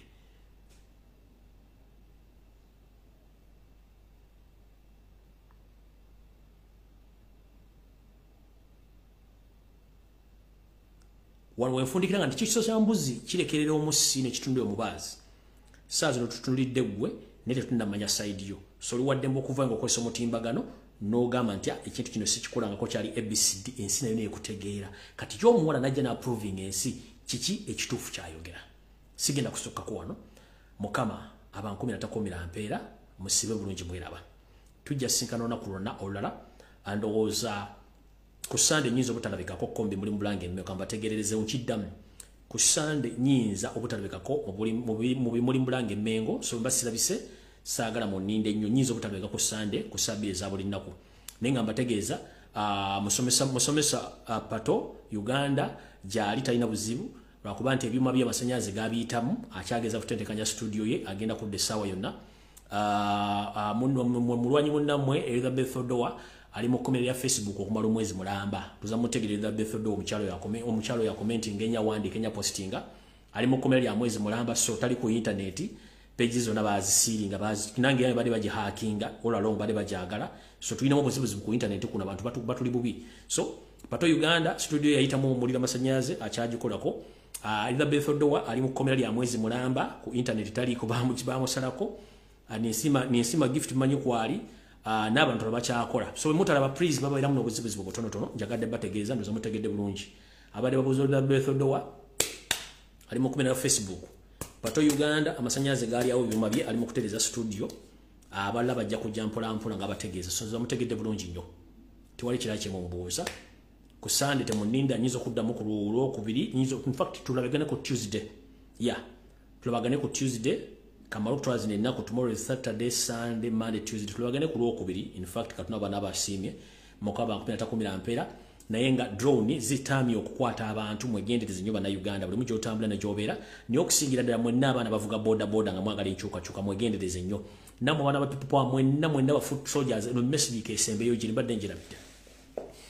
National Unity Platform ne People Power. If we are to strike, we are not going to strike at this moment. So whoever moving around telling our foot soldiers on ground that we are about to strike and they are giving out money, please ekyo kifute kiriwo. Iso same way bakola bati ennaku zino bakubira abaana ba People Power bagamba abemukono tusinkane wano abejinja tusinkane wano kino bakikola iso ekikola ne CMY baba wani transport agenda batwala mu location omugenda okudemonstratingira ne babulirawo the moment kasitokiriza baga nti bo people power era Kyagulanyi abatumye oba nopu yabatumye bagenda kwekalakasa kujja ko mu 7 nkiddamu tewali kintu kyonna kigenda kukolebwa kitibwa action oba kwekalakasa right now n'ensimbi ezibaweebwa sente za iso na CMY baagala kubafunira ku bannamwe mwenda buli kitundu babakwate bulungi nnyo nkiddamu tewali kintu kyonna kitegekwa mu national unity platform kyakwekalakasa oba ekikula kyonna ekyokuyiwa omusayi tekiriiwo nkiddamu akakodyo kape bakabateze mukitegere bulungi nnyo olwamo Kampala Mukono Wakiso wa wonna wonna ng'olwankyukakyuka please tolitakuwase noga nti Kyagulanyi yazivudde mu national unity platform okunganye bantu bagenda bakwata babamalewo nkiddamu tekiriiyo kifu iso semo erimu bakunga kyovula bakwata nnyo kati drone zibakwata kubanga buli yakutte sente esimu ye babagirina ne batandika okutrack nga nigoyogera naye wakubiddaani ne batandika obbanonya omukuomu nga ne bakujja bamanyiiwo omukiddamu bulungi ekyokuwamba bana ba people power kivudde ku coordination eyo okubagamba nti waliwo kigenda okukolebwa ne batandika obbatracking omukuomu nzama kitegedde bulungi nnyo badde nkirabire kinandibadde nsooseeko nkirabidde akakodyo badde sikabagabe badde nkirabire muntu gukola nnyo mutegedde teba muntu yena kubire simu naga tugenda kuwa sente okunganye banno tugenda mugenda kwekalakasa Kyagulanyi alagidde no kafu yensonga lwaki drone zizzemu okuwamba ennyo ziwamba abantu bezimanyi nti already bali informed about the mission ani gwe bagenda okukolagana naye amasimu gali tracked so ogenda okulaba kukimye nenga tumachi kukimiza already ngoli yakoze ku communication ya naye yakoze da communication nawe tugenda kukolera kole kitugudo so mwesanga bazinze ko buzinzi bwe muti mukitegedde bulungi so please mutambuza akantu kan mutegeeze ba foot soldiers mwenna no puteina sente era tegaba sente za kola demonstration as we speak right now it's a trick and a trap from ISO and CMY and they are using border ISO and CMY agents n'abantu batambula nga bagamba ebintu ebyo n'akabinja kakola ekintu kye bakayita G7 ka NRM nenga keeta ka people power era katambula kyalo ku kyalo kakunganya avubuka nenga kabawa ne sente nuputega ba sente na de 10 ate tukola meeting za munkutu zaffe zibera open so if we are to change the power tetugenda kiba buli kigenda kujja kitya Museveni yali mukuti atamanyi kiddako so please buli omu taking a cover tumanyi kyokola teba kugamba nti gende wangu bakwadde sente tetuziriyo zibagaba wadde ne 10 mukategedde bulungi so mukama bankome sigenda kulwawo wano era sawa zezo banna tufudde